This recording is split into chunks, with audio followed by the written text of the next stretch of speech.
عن أبي نجيح العرباض بن سارية رضي الله عنه قال: وعظنا رسول الله صلى الله عليه وسلم موعظة بليغة وجلت منها القلوب وذرفت منها العيون، فقلنا: يا رسول الله، كأنها موعظة مودع، فأوصنا.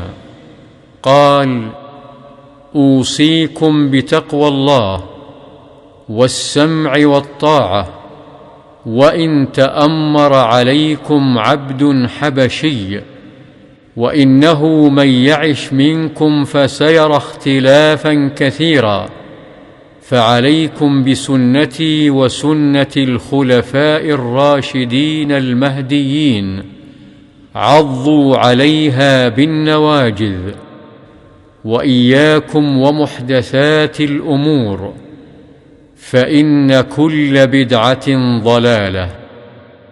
رواه أبو داود والترمذي، وقال: حديث حسن صحيح.